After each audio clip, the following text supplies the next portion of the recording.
अपनी जिज्ञासा और बेचैनी से घिरा स्कली अब खुद ही सच्चाई की तलाश में निकल पड़ता है। वो एक पॉर्न स्टार हॉली बॉडी पहुंचता है, जिसकी पहचान उसे एक 24 घंटे चलने वाले पॉर्न चैनल पर दिखाई गई एक खास डांस रूटीन से होती है। वही डांस जो उसने ग्लोरिया की खिड़की में देखा था। हॉली खुद कहती है, यह डांस तो पीटर मीटर पर सीधा 10 नंबर का है। इस खोज में स्कली एक अंधेरी और गंदी दुनिया में उतर जाता है। एक ऐसी दुनिया जहां रिश्ते दिखावे हैं और सच्चाई नकाबों में छिपी होती है।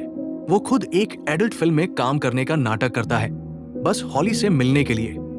फिर वो खुद को एक मशहूर पॉर्न डायरेक्टर बताता है जो उसे अगली फिल्म में कास्ट करना चाहता है।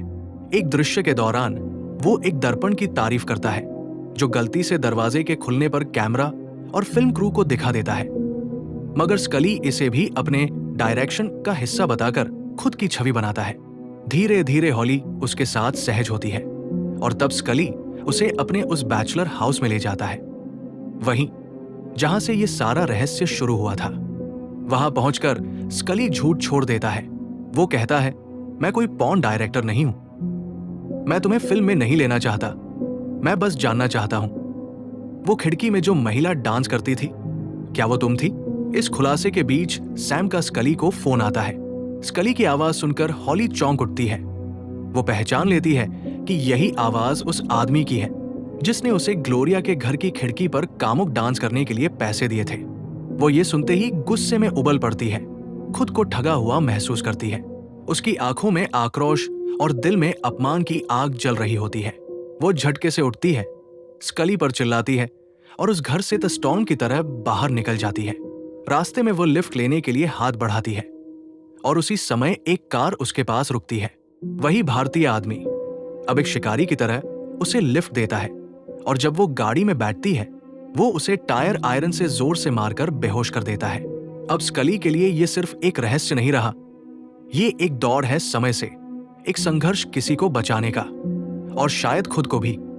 स्कली हॉली को बचाने के लिए दौड़ता है, पसीने से लथपथ, डर और गुस्से से भरा हुआ। वो उस गेट तक पहुंचता है जहां से हॉली और वो तथाकथित भारतीय व्यक्ति गए थे, लेकिन जैसे ही वो वहां पहुंचता है गेट को जंजीरों से दोहरी तरह से बंद पाता है। ये सवाल खड़ा करता है, अगर वे इसी रास्ते से गए थे तो गेट बंद कैसे हो गया? फिर भी स्कली किसी भी कीमत पर रुकना नहीं चाहता। वो गेट पर चढ़कर भीतर पहुंचता है और वहां एक भयानक दृश्य उसका इंतजार कर रहा होता है। ओवंस एक्वेडक्ट के पास एक खुली कब्र खुदी होती है, ताजा मिट्टी, पसीने की गंध और मौत का सन्नाटा। वो भारतीय उस कब्र को खत्म कर ही रहा होता है, जैसे किसी की जिंदगी का पटाक्षेप करने वाला हो। आमने सामने की टक्कर होती है। स्कली उस आदमी से भिड़ जाता है और हाथापाई के बीच अचानक उसका हाथ उस भारतीय के चेहरे पर जाता है और तभी एक चौंकाने वाला सच सामने आता है। उसका चेहरा असल में कोई डरावनी विकृति नहीं, बल्कि मेकअप से तैयार किया गया एक नकली चेहरा था। वो भारतीय असल में और कोई नहीं बल्कि सैम था। स्कली का दिल दहल जाता है। जिस पर उसने भरोसा किया वही उसका सबसे बड़ा धोखेबाज निकला। सैम उसे धक्का देकर कब्र में फेंक देता है। एक बार फिर संकीर्णता का डर, क्लॉस्ट्रोफोबिया स्कली को जकड़ लेता है। उसका शरीर कांपता है, सांसें रुकती है। वो मिट्टी के बीच जड़ हो जाता है। ऊपर सैम उसे जिंदा दफनाने की तैयारी करता है और उसी दौरान अपना पूरा षड्यंत्र स्वीकार करता है। मैंने ही ग्लोरिया को मरवाया और तुझे गवाह बना दिया, सैम बेशर्मी से कहता है, ताकि मेरे पास एक मजबूत अलिबाई हो। इसी खौफनाक सीन के कट होते ही हम अचानक एक फिल्म सेट पर पहुंचते हैं। एक वैम्पायर मूवी की शूटिंग चल रही है। स्कली फिर से एक ताबूत में घुस रहा होता है, लेकिन इस बार उसके कपड़े साफ सुथरे कॉस्ट्यूम नहीं, बल्कि वही मिट्टी से सना हुआ चमड़े का जैकेट है जो उसने उस कब्र से पहना था। कैमरा रोल करता है, लेकिन स्कली फिर से उसी डर में जम जाता है। ताबूत की तंग दीवारें उसे फिर से कैद कर लेती है, पर इस बार कुछ अलग होता है। वो हार नहीं मानता। वो डायरेक्टर रूबिन से कहता है, मुझे एक मौका और दो, मैं कर सकता हूं। डर अब भी है, लेकिन उसके भीतर अब एक आग है, लड़ने की, जीतने की और खुद को साबित करने की।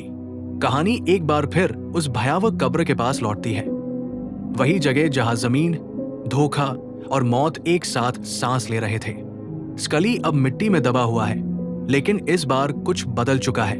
वो अब उस डर का गुलाम नहीं है जिसने उसे पहले जकड़ लिया था। अपनी सांसों को थामे, दिल की धड़कनों को काबू में करते हुए वो खुद को झकझोरता है और फिर अपनी क्लॉस्ट्रोफोबिया पर काबू पा लेता है। अचानक वो पूरी ताकत से बाहर निकलता है और सैम पर टूट पड़ता है। अब वो न डर रहा है, न पीछे हट रहा है। सैम घबरा जाता है। तभी उसका पालतू कुत्ता स्कली पर झपटता है, लेकिन निशाना चूक जाता है। उल्टा सैम से टकरा जाता है और सैम असंतुलित होकर एक्वाडक में गिर जाता है। एक बदले की आग, एक न्याय का पल और फिर सन्नाटा। कट। अब हम वापस फिल्म के सेट पर हैं। स्कली वैम्पायर की पोशाक में है, इस बार पूरी तैयारी के साथ। कैमरा रोल कर रहा है और वो एक शॉवर सीन फिल्मा रहा है जिसमें उसका अगला शिकार बड़ी बारीकी से एक बॉडी डबल के जरिए सीन में डाला जा रहा है। पीछे खड़ी है हॉली, क्रू के साथ शांत खड़ी। उसकी आंखों में अब डर नहीं है, बल्कि समझ है। वो देख रही है उस आदमी को जो अब सिर्फ एक अभिनेता नहीं, बल्कि अपने डर को हराकर नया जन्म लेने वाला इंसान बन चुका है।